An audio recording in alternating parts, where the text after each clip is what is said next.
গতকাল গভীর রাতে আমরা একটা খবর পাই সোর্সের মাধ্যমে যে কালেরকান্দি কোনো একটা পরিত্যক্ত বাড়িতে কিছু বাংলাদেশি আছে। সঙ্গে সঙ্গে আমরা খবরের ভিত্তিতে কালেরকান্দি একটা আন্ডার কনস্ট্রাকশন একটা ছোট বিল্ডিং, এটার মধ্যে এখনো ছাদ হয়নি এবং কাজ শুরু হচ্ছে। এখানে তারা একজন পুরুষ, একজন মেয়ে লোক, সঙ্গে একটা 4 বছর বাচ্চা বাংলাদেশি, এবং তারা জিজ্ঞাসাবাদে বলে তাদের বাড়ি বাংলাদেশ রংপুর। তারা গুজরাট থেকে এসে আজকে গত রাত্রে গভীর রাতে বাংলা যাওয়ার কথা ছিল, কিন্তু আমরা খবর পেয়ে ওদেরকে অ্যারেস্ট করি এবং তাদের বিরুদ্ধে একটা মামলা নিই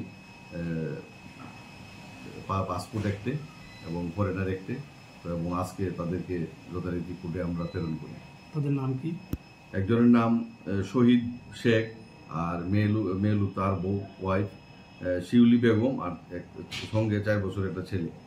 তারা কত বছর ধরে গুজরাটে ছিল? 2-2.5 বছর ধরে গুজরাটে ছিল কাজের উদ্দেশ্যে। তাদের কি কোনো পাসপোর্ট ছিল? পাসপোর্ট ছিল না। তারা আসার সময় অবৈধভাবে এসেছে? অবৈধভাবে আসে।